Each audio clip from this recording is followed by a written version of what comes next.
Christian Saint-Etienne, bonjour. Bonjour. Vous êtes économiste, titulaire de la chaire d'économie industrielle au Conservatoire national des arts et métiers, le CNAM, et vous publiez un livre, Osons l'Europe des nations, le défi du nouveau président. Alors au sein de cette Europe, vous pointez les faiblesses de la France. Alors quelles sont-elles ces faiblesses et est-ce que Emmanuel Macron, par sa politique économique, va y remédier ou y remédie déjà?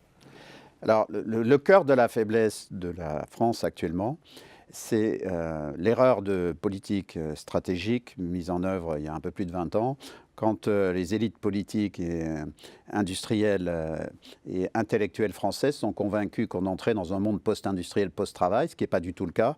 Nous sommes dans un monde de la troisième révolution industrielle, le monde de l'économie, le monde de la révolution de l'informatique qui transforme tous les systèmes de production et de distribution. Bon, la France, se convainquant qu'on rentrait dans un monde post-industriel, a cessé d'investir. Le résultat, c'est que nous avons aujourd'hui le parc de machines industrielles le plus vieux d'Europe, avec une moyenne de durée de vie supérieure à 15 ans, ce qui est très supérieur de l'ordre de 5 à 6 ans à l'Allemagne, par exemple. Et par ailleurs, cet appareil de production vieillit, il est devenu tout petit, puisqu'il ne fait plus pour l'industrie manufacturière que de l'ordre de 10% du PIB, alors qu'on est au double en Allemagne.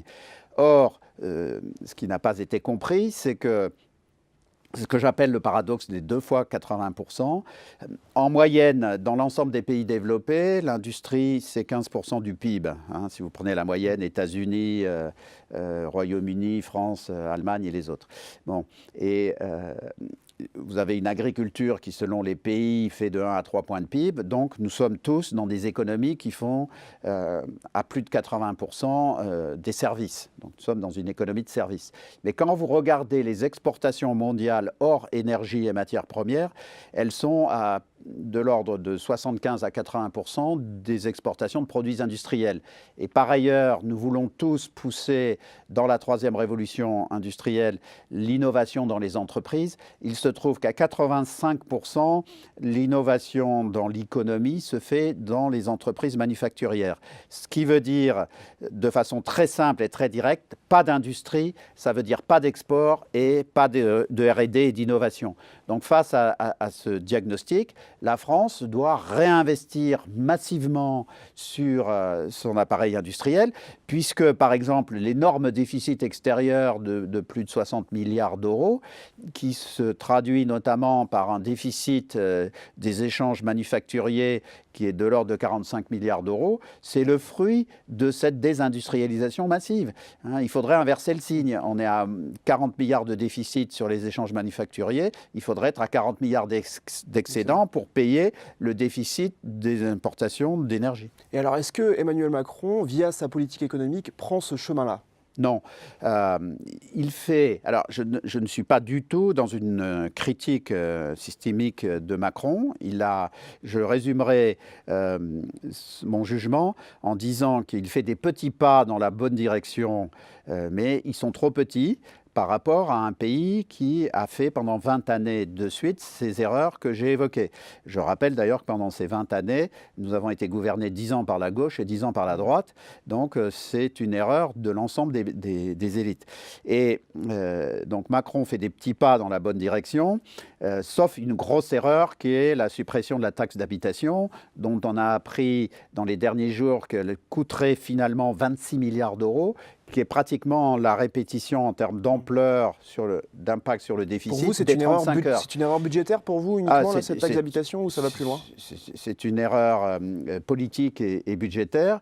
C'est une erreur politique parce qu'on déshabille les collectivités locales et la taxe d'habitation est conceptuellement un très bon impôt, puisque quand vous ouvrez la porte de votre maison ou quand vous quittez votre immeuble, vous voulez que la rue soit propre, que les poubelles soient ramassées, ainsi de suite. Donc c'est normal de payer une taxe qui correspond au service qu'on vous rend. Donc c'est le minimum. Et donc c'est une erreur politique, c'est une erreur budgétaire. Les 35 heures aujourd'hui nous coûtent budgétairement de l'ordre de 25 milliards. Là, on refait une erreur à 26 milliards, alors qu'on reste collé avec un déficit public de 70 milliards. Donc, personne en plus demandait cette mesure. Et je rappelle qu'il y avait déjà 30% des personnes qui ne payaient pas la taxe d'habitation. Donc, c'est un très bon impôt, c'est une erreur de l'avoir supprimé. Ça ne veut pas dire que les gens gens aiment le payer, mais c'est une contrepartie de service rendu. Donc, en dehors de cette erreur qui est quand même énorme, il a fait une petite réforme sur le droit du travail qui est bonne, mais là, il y a deux faiblesses. Une première faiblesse, c'est qu'il a introduit, comme en Italie, un contrat, un CDI à droit progressif, mais il a mis un verrou au niveau des branches, c'est-à-dire qu'on a créé la possibilité de faire ce CDI à droit progressif, mais il doit être renégocié branche par branche, ce qui redonne un droit de veto aux syndicats, alors qu'en Italie, on l'avait fait par la loi. Et la deuxième faiblesse de sa loi, il a fait de très bonnes choses pour les entreprises de moins de 50 personnes, mais il fallait le faire pour les entreprises de moins de 300 personnes, parce que la grande faiblesse française depuis 30 ans, outre la désindustrialisation, c'est que nous avons trop peu d'entreprises qui grossissent. Et comme vous le savez, nous avons trop peu d'ETI. Bon, donc il fallait aller jusqu'à 300 personnes. Mais enfin, il va dans la bonne direction. De même, il va dans la bonne direction sur la fiscalité du capital, quand il met la fiscalité en prélèvement libératoire à 30%. Simplement, là, il fait une autre petite erreur, c'est qu'il laisse le choix entre le prélèvement libératoire et le paiement de l'impôt sur le revenu. Donc là, il fallait en réalité faire un prélèvement unique, obligatoire, de 26%, qui aurait rapporté plus que la taxe à 30%, dans la mesure où on a le choix de ne pas payer cette taxe. Donc, et en plus, ça aurait ultra simplifié le système. S'il avait eu l'audace de faire un taux unique de 26% sur la fiscalité du capital obligatoire et l'impôt sur les sociétés, on se retrouvait avec quelque chose d'extraordinairement lisible et extrêmement compétitif. Néanmoins, il est allé dans la bonne direction. En revanche, outre l'erreur sur la taxe d'habitation, pour moi, il y a un manque terrible face à ce diagnostic de la désindustrialisation. C'est pour ça que je suis en colère sur la taxe d'habitation, parce que pour refaire une politique pro-industriel visant à renouveler notre équipement industriel pour le moderniser, pour le robotiser, sachant que dans tous les pays du monde, le taux de chômage est le plus faible dans les pays les plus robotisés. Pour aller dans cette direction, il faut 10 milliards par an. Donc, ils jettent à la poubelle ou au caniveau 26 milliards d'euros par an sur la taxe d'habitation, alors qu'on a besoin de 10 milliards d'euros par an pour réindustrialiser.